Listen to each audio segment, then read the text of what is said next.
kehidupan kami sekalian, tetapi itu mau terpatri dalam setiap kehidupan kami, untuk kami bawa pulang, untuk menjadi pedoman dan penuntun, untuk menerangi jalan kehidupan kami di tengah-tengah kehidupan di dunia ini. Bapa di sorga, kami telah siap untuk mendengar apa kata-Mu bagi kami. Perkatakanlah semuanya itu bagi kami seturut dengan kehendak-Mu. Demi Kristus firman yang hidup kami berdoa. Amin. Efesus pada pasalnya yang ketiga, ayatnya yang pertama hingga berakhir pada ayatnya yang ke-13. Lembaga kita memberikan judul Rahasia Panggilan Orang-orang Bukan Yahudi. Itulah sebabnya aku ini Paulus, orang yang dipenjarakan karena Kristus Yesus, untuk kamu orang-orang yang tidak mengenal Allah. Memang kamu telah mendengar tentang tugas penyelenggaraan kasih karunia Allah yang dipercayakan kepadaku karena kamu, yaitu bagaimana rahasia dinyatakan kepadaku dengan wahyu, seperti yang telah kutuliskan di atas dengan singkat. Apabila kamu membacanya, kamu dapat mengetahui daripadanya pengertianku akan rahasia Kristus yang pada zaman angkatan-angkatan dahulu jadi diberitakan kepada anak-anak manusia, tetapi yang sekarang dinyatakan di dalam roh kepada rasul-rasul dan nabi-nabinya yang kudus, yaitu bahwa orang-orang bukan Yahudi karena berita Injil turut menjadi ahli waris dan anggota-anggota tubuh dan peserta dalam janji yang diberikan dalam Kristus Yesus. Dari Injil itu aku telah menjadi pelayan menurut pemberitaan kasih karunia Allah yang dianugerahkan kepadaku sesuai dengan pengajaran kuasanya. Kepadaku yang paling hina di antara segala orang kudus telah dianugerahkan kasih karunia ini untuk memberitakan kepada orang-orang bukan Yahudi kekayaan Kristus yang tidak terduga itu, dan untuk menyatakan apa isinya tugas penyelenggaraan rahasia yang telah berabad-abad tersembunyi dalam Allah yang menciptakan segala sesuatu, supaya sekarang oleh jemaat diberitahukan pelbagai ragam hikmat Allah kepada pemerintah-pemerintah dan penguasa-penguasa di sorga, sesuai dengan maksud abadi yang telah dilaksanakannya dalam Kristus Yesus Tuhan kita. Di dalam Dia kita boleh keberanian dan jalan masuk kepada Allah dengan penuh kepercayaan oleh iman kita kepadanya. Sebab itu aku minta kepadamu supaya kamu jangan tawar hati melihat kesesakanku, karena kesesakanku itu adalah kemuliaanmu.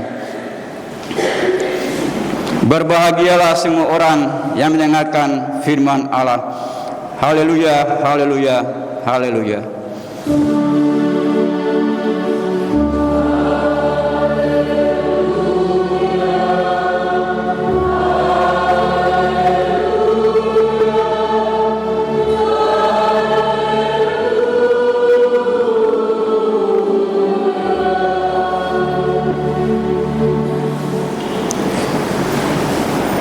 Shalom, Bapak Ibu jemaat yang dikasihi dan diberkati Tuhan. Ada sukacita untuk mendengarkan firman Tuhan. Baik, Bapak Ibu jemaat yang dikasihi dan diberkati oleh Tuhan kita Yesus Kristus.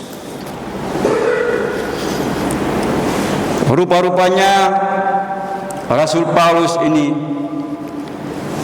pada saat dia menghadirkan tanda-tanda kerajaan Allah sebagai seorang rasul, dia ditawan oleh bangsa Romawi dalam kurun waktu kurang lebih 4 tahun. Tetapi bagi prinsipnya sebagai seorang rasul, dia mengatakan bahwa dia bukan ditawan oleh orang Romawi, tetapi dia ditawan oleh Tuhan. Sehingga pada waktu itu rencana Rasul Paulus ke Yerusalem dicegat oleh rekan-rekan sekerjanya atau pengikut-pengikutnya, karena mereka berpikir bahwa nyawanya terancam pada waktu itu. Tetapi sebagai seorang rasul yang mengandalkan kedaulatan Allah dan kuasa Allah, dia tetap pergi ke Yerusalem karena dia percaya bahwa Tuhan akan berdaulat dan berkuasa untuk memberikan perlindungan kepadanya. Dan tawanan yang terjadi bagi kehidupan Rasul Paulus adalah awal dari sebuah rahasia yang Allah akan singkapkan lewat segala hal yang dilakukan oleh Rasul Paulus bersama-sama dengan rekan-rekannya.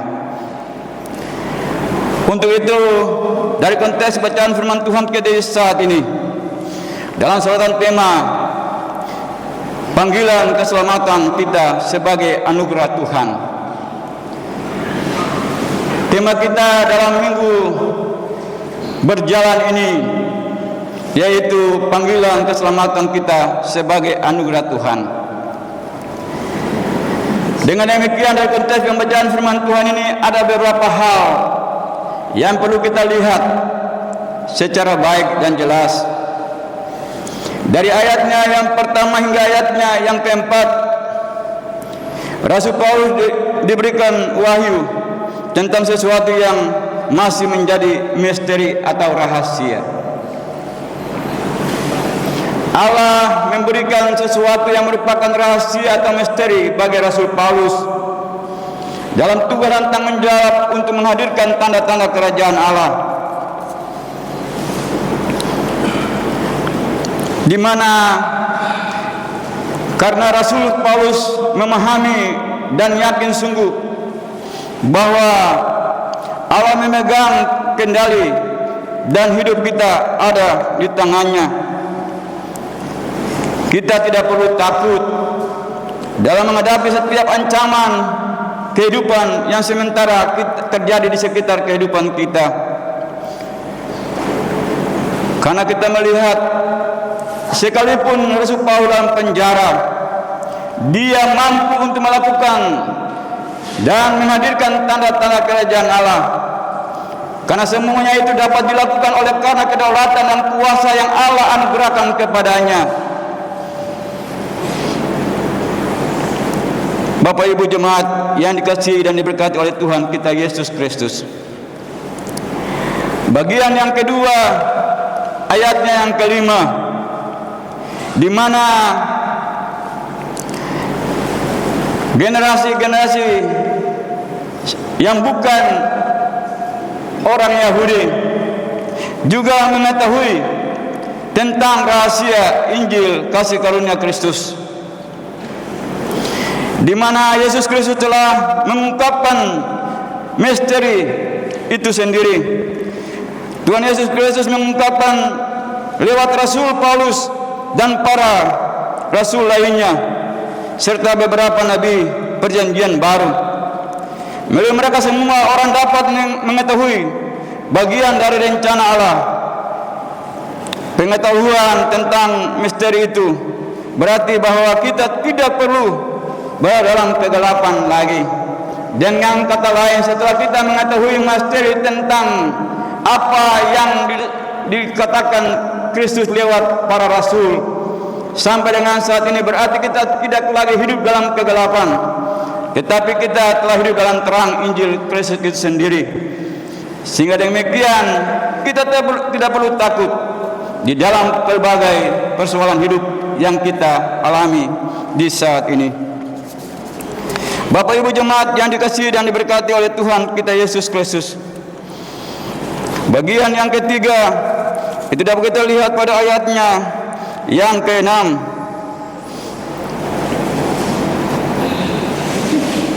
bahwa dijelaskan kepada kita lewat bagian firman Tuhan ini bahwa bukan orang Yahudi tidak termasuk dalam tubuh Kristus, tetapi pada saat mereka telah mendengarkan berita Injil, mereka juga adalah bagian dari tubuh Kristus itu sendiri.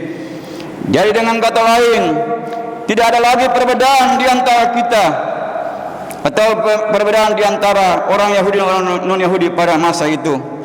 Dapat kita lihat itu dalam, atau kita bandingkan dalam kitab Roma pasal 8 ayat 14 sampai dengan 17.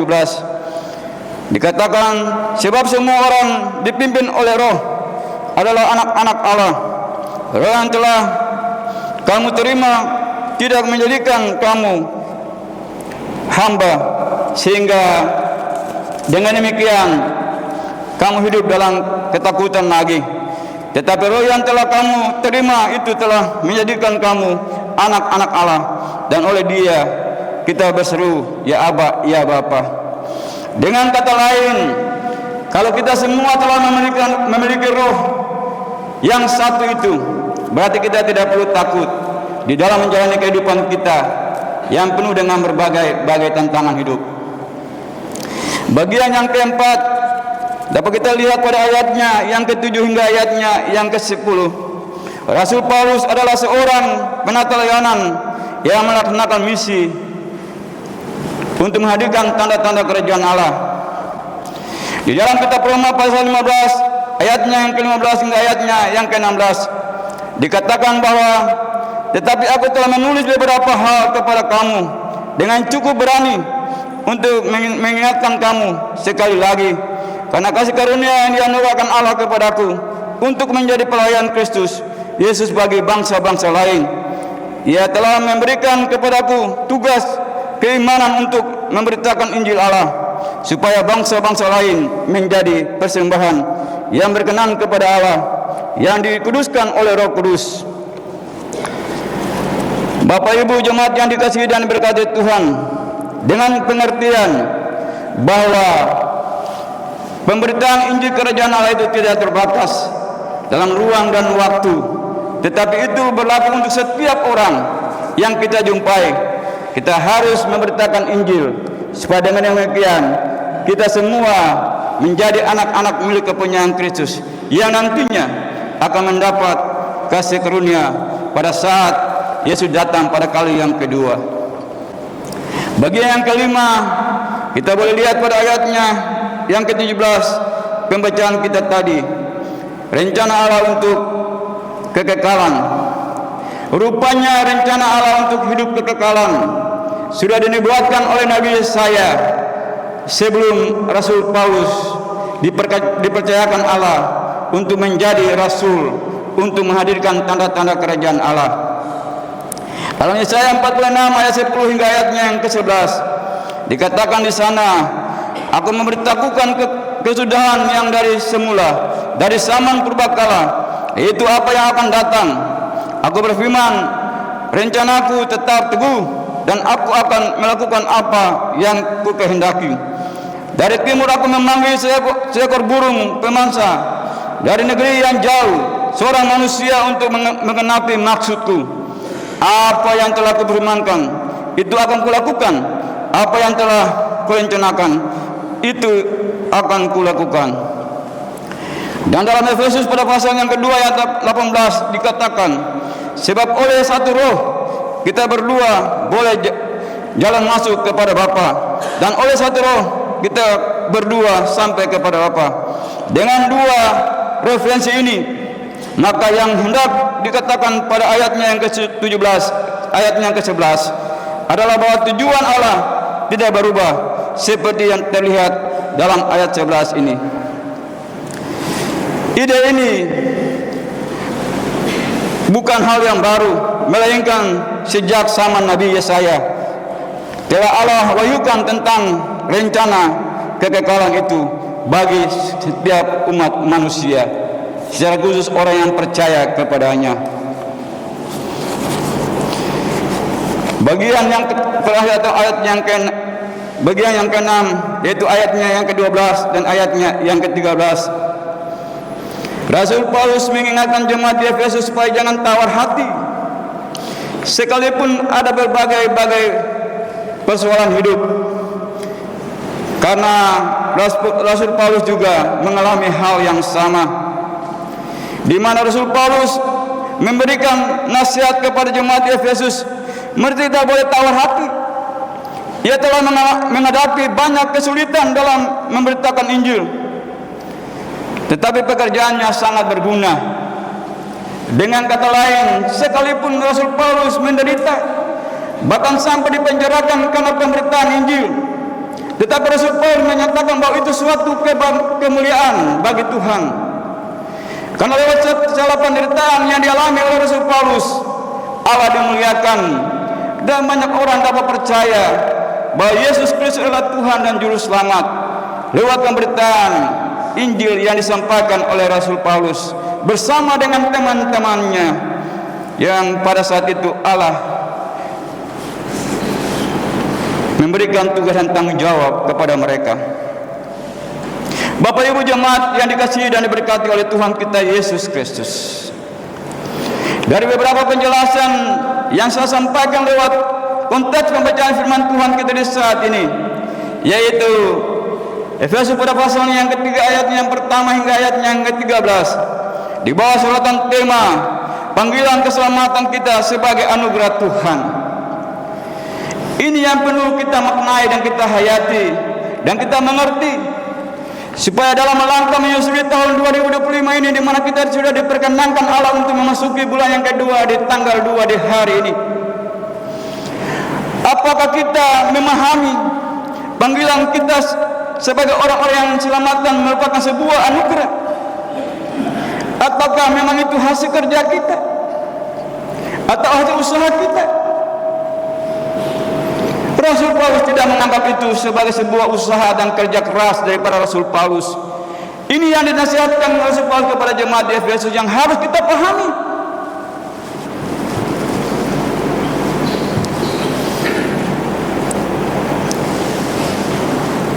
Dari apa yang saya sampaikan lewat konteks bacaan firman Tuhan ini dan beberapa penjelasan, ada 3 hal yang dapat kita simak dan dapat kita terapkan dalam setiap kehidupan kita sebagai orang-orang yang telah terpanggil dalam sebuah keselamatan yang merupakan anugerah daripada Tuhan itu sendiri. Yang pertama, sebagai orang-orang bukan Yahudi yang telah menerima kasih karunia Allah, yang telah menyatukan kita dengan tubuhnya, maka kita pun dapat mengambil bagian dalam karya misi penatelayanannya, pekerjaan Tuhan. Kita dapat memulainya dengan mengevaluasi karya kita sehari-hari. Menjadi pertanyaan bagi kita sekalian, sepanjang kita diizinkan Tuhan secara khusus untuk memasuki tahun 2025 dan sudah tiba pada bulan yang kedua di tanggal 2 ini, menjadi introspeksi bagi kita sekalian sebagai orang-orang yang telah dapat mendapat keselamatan lewat anugerah yang Tuhan karuniakan bagi setiap kita. Sejauh mana kita sudah melakukan apa yang Tuhan inginkan untuk kita lakukan dalam kehidupan kita sebagai orang-orang yang telah mendapat anugerah keselamatan itu sendiri? Sudahkah kita menjadi pemberita-pemberita Injil? Baik di tengah-tengah kehidupan kita, tugas kerja dan pelayanan kita, apakah belum sama sekali? Ini menjadi pertanyaan yang perlu kita jawab secara pribadi. Masih ada waktu dan kesempatan untuk kita melakukan semuanya itu. Karena ingat, penyelamatan merupakan anugerah Tuhan. Sekali lagi, bukan karya kita, bukan usaha kita, atau bukan apa yang kita miliki, atau apa yang ada pada kita.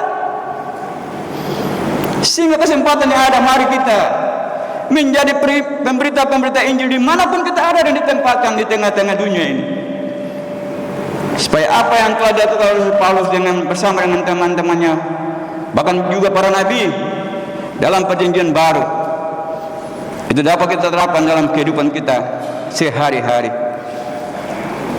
Hal yang kedua, bahwa kita dapat belajar instruksi Paulus pada ayatnya yang ke-17. Jangan taurati jika saudara atau orang percaya atau kita tidak terlepas daripada apa yang dikatakan tantangan, cobaan, bahkan pergumulan. Jangan kita tawar hati dan kita kecil takut. Tetapi semua yang terjadi di dalam setiap kehidupan kita itu berasal dari Allah. Dan Allah tahu. Untuk itu kuatkanlah hati dan percayalah bahwa Allah, Dia adalah Allah yang baik dan Allah yang peduli. Jangan berusaha menghindari segala hal yang terjadi dalam kehidupan kita, karena kemanapun kita pergi, persoalan itu tidak pernah akan terlepas daripada kita. Dengan kata lain, kita mau lari kemanapun, tetapi lewat bagian firman Tuhan ini mengajak kita bahwa kita hanya lari kepada Allah, menjatuhkan segala hal yang sementara kita hadapi dan kita kembali kepada Allah dengan iman yang Bapak Ibu serta saya miliki. Supaya dengan demikian Allah menyatakan kedaulatan dan kuasanya untuk melepaskan membebaskan dari setiap persoalan dan menjawab setiap gumulan kita yang sementara ini kita alami di sepanjang kehidupan kita, khususnya dalam mengawali atau kita berada di hari yang kedua, di bulan yang kedua di tahun 2025 ini. Masih panjang perjalanan kita menyusuri tahun 2025 ini, Bapak Ibu jemaat yang dikasihi dan diberkati oleh Tuhan. Hal yang ketiga yang perlu kita ambil dan kita terapkan dalam setiap kehidupan kita, bahwa setiap orang percaya dalam gereja diberikan karunia dari Tuhan. Apakah kita sebagai seorang pengamat gereja atau sebagai seorang penata layanan gereja atau simpatisan bagi satu jemaat, apakah saudara bagian dari penonton atau salah satu dari para pekerja pelayan misi penginjilan di dalam GKI di tanah Papua? Setiap orang percaya menjadi seorang pekerja. Menjadi pertanyaan bagi kita sekalian, apakah kita sebagai orang percaya yang telah mendapat anugerah keselamatan dari Tuhan, sejauh mana kita sudah bekerja untuk Tuhan? Sepanjang kita dipercayakan Tuhan hidup di tengah-tengah dunia ini. Untuk itu sekali lagi saya mau katakan kepada kita sekalian, jangan sia-siakan kesempatan hidup yang ada yang Tuhan anugerahkan bagi setiap kita.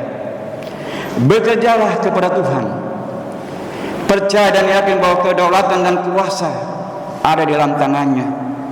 Dia akan melengkapi setiap kehidupan kita untuk melakukan misinya dalam pemberitaan atau menghadirkan tanda kerajaan Allah dimanapun kita berada. Jangan terlambat, Bapak Ibu jemaat yang dikasihi dan diberkati Tuhan, karena setiap kita yang hadir di saat pagi hari ini, bahkan yang ditempatkan hidup di tengah-tengah dunia ini, Allah telah menganugerahkan kepada kita setiap karunia sesuai dengan yang Allah kehendaki untuk anugerahkan bagi setiap kehidupan kita. Manfaatkan dan gunakan karunia itu sebaik-baiknya dan sebenar-benarnya demi untuk kepujian dan kemuliaan Tuhan, dan jangan untuk kepujian kepribadian kita. Untuk itu Bapak Ibu jemaat yang dikasihi dan diberkati oleh Tuhan kita Yesus Kristus, sekali lagi saya mau katakan kepada kita, bagi saya Bapak Ibu dan jemaat yang dikasihi dan diberkati Tuhan, jangan kita terlena dengan segala hal yang sementara kita alami dalam kehidupan kita. Sebagaimana Rasul Paulus percaya bahwa Allah mempunyai kedaulatan, di tangan Allah ada kuasa, di tangan Allah ada segala-galanya. Itu kembali kepada kita. Kalau Rasul Paulus bisa menyadari bahwa semuanya itu berasal daripada Allah, kenapa kita tidak bisa? Untuk itu Bapak Ibu serta jemaat yang dikasihi dan diberkati oleh Tuhan kita Yesus Kristus, sekali lagi saya mau katakan kepada kita, masih ada waktu. Jangan sia-siakan waktu yang ada. untuk melakukan hal-hal yang sia-sia semata, sehingga nanti pada akhirnya anugerah keselamatan yang Tuhan telah anugerahkan kepada kita akan diangkat atau diambil dari setiap kehidupan kita. Untuk itu jemaat yang dikasihi berkati Tuhan, dengan iman yang ada pada kita masing-masing, mari kita bekerja bagi Tuhan demi untuk kepujian dan kemuliaan bagi nama Tuhan, supaya anugerah keselamatan atau anugerah penyelamatan yang Tuhan telah anugerahkan bagi setiap kita itu tetap menjadi bagian kita sampai Tuhan datang pada kali yang kedua. Tuhan memberkati kita dengan firman-Nya di saat pagi hari ini. Amin.